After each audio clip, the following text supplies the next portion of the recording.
আসসালামু আলাইকুম সুপ্রিয় দর্শক, আশা করি আপনারা সকলেই আল্লাহ তাআলার রহমতে অনেক ভালো আছেন। বাংলাদেশ রাজনীতিতে যেন আজ ইতিহাস রচনা হলো। দীর্ঘ প্রতীক্ষা, সমালোচনা আর বিতর্কর পর রাজধানীর সোহরাওয়ার্দী উদ্যানে প্রথমবারের মতো জাতীয় সমাবেশ করল বাংলাদেশ জামায়াতে ইসলামী। অনেকের চোখে এটি শুধু একটি সমাবেশ নয়, বরং একটি রাজনৈতিক বার্তা এনে দিয়েছে। যারা এতদিন রাজনীতির মূল স্রোত থেকে ছিটকে পড়েছিল, তারা এবার লাখো মানুষের অংশগ্রহণে জানিয়ে দিল তারা আবার ফিরে এসেছে নতুনভাবে, নতুন কোনো এক নতুন বার্তা নিয়ে। সমাবেশের সময় ছিল দুপুর 2টা, কিন্তু বেলা পড়ার আগেই রাজধানীর দৃশ্য যেন পাল্টাতে শুরু করে। সোহরাওয়ার্দী উদ্যানে স্থান সংকুলন না হওয়ায় মানুষের ঢল ছড়িয়ে পড়ে আশেপাশের প্রতিটি গলিতে। দৈনিক বাংলা মোড়, কাটাবান, কারওয়ান বাজার, ঢাকা বিশ্ববিদ্যালয় এলাকা, এমনকি রমনা পার্ক পর্যন্ত মিছিল আসতে থাকে একের পর এক। Press club, Bangla motor, Shahbag, high court, TSC, সব দিক থেকেই যেন একই ধ্বনি বইছিল। মাঠে আর জায়গা নেই, তাই অনেকে রাস্তার পাশেই দাঁড়িয়ে ফোন কিংবা লাউডস্পিকারে শুনেন নেতৃত্ববিন্দুর বক্তব্যগুলো। চারপাশে শুধু দাঁড়িপাল্লা আর লাল সবুজের পতাকার ঢেউ যেন বয়ে যাচ্ছিল। একটা উৎসবমুখর পরিবেশ, কিন্তু তার গভীরে ছিল এক শক্ত রাজনৈতিক বার্তা।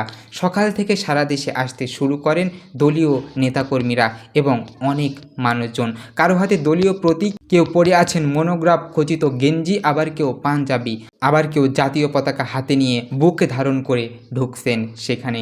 যেমন নোয়াখালীর সোনাইমুড়ি থেকে সোহেল রানা জানালেন, তাদের উপজেলা থেকে 40টি বাস এসেছে, 30,000-এরও বেশি কর্মী সেখানে গিয়েছে। সিরাজগঞ্জ থেকেও এসেছে হাজার হাজার কর্মী ও মানুষজন। সমাবেশ শৃঙ্খলা ও নিরাপত্তা ছিল প্রায় 20,000 স্বেচ্ছাসেবক। পুরো এলাকা জুড়ে ছিল তাদের নির্বিচ্ছিন্ন উপস্থিতি। হাইকোর্ট থেকে শাহবাগ পর্যন্ত প্রতিটি গেটেই তারা আগতদের গাইড করছিলেন। বসানো হয়েছিল 33টি এলইডি স্ক্রিন, 300টি মাইক, নামাজের স্থান, মেডিকেল বুথ, এমনকি খাবার ও পানির ব্যবস্থাও। দুপুরে মঞ্চে উঠে জামায়াতের আমির সৈয়দ আবদুল্লাহ মোহাম্মদ তাহের বলেন, এই সমাবেশ কোনো দলীয় শক্তি প্রদর্শনের জন্য নয়, বরং জাতিকে সামনে 7 দফা দাবি তুলে ধরার জন্যই আয়োজন করা হয়েছে। এই 7 দফার মধ্যে ছিল নির্বাচনের লেভেল প্লেয়িং ফিল্ড নিশ্চিত করা, জুলাই গণঅভ্যুত্থান শহীদ পরিবারকে পুনর্বাসন করা, সংখ্যানুপাতিক পদ্ধতিতে নির্বাচন, প্রবাসীদের ভোটার অধিকার দেওয়া, মৌলিক সংস্কার এবং সকল গণহত্যার বিচার সঠিকভাবে করা। বিশেষজ্ঞরা বলছেন, এই সমাবেশ জামায়াতের সাংগঠনিক শক্তির প্রকাশ তো বটেই, সরকারি অনুমতি পাওয়া ঐতিহাসিক স্থানে এই আয়োজন দেশের রাজনীতিতে নতুন পালাবদলের বার্তাও এনে দিচ্ছে। অনেকেই প্রশ্ন করছেন, নির্বাচন কত ঘনিয়ে আসছে, জামায়াত কি নতুন চেহারার রাজনীতিতে আদৌ ফিরছেন? এই সমাবেশ কি কেবল জনসমাগম ছিল, নাকি এর মধ্য দিয়ে জানিয়ে দিল তারা আবারও রাজনীতির কেন্দ্রে ফিরতে প্রস্তুত? যাই হোক, একথা বলতেই হয়, অনেক বছর পর সোহরাওয়ার্দী উদ্যান যেন ফিরে পেল রাজনৈতিক উত্তাপ, জনতার ঢল আর একটি দলীয় পরিচয়ের ঘোষণাপত্র।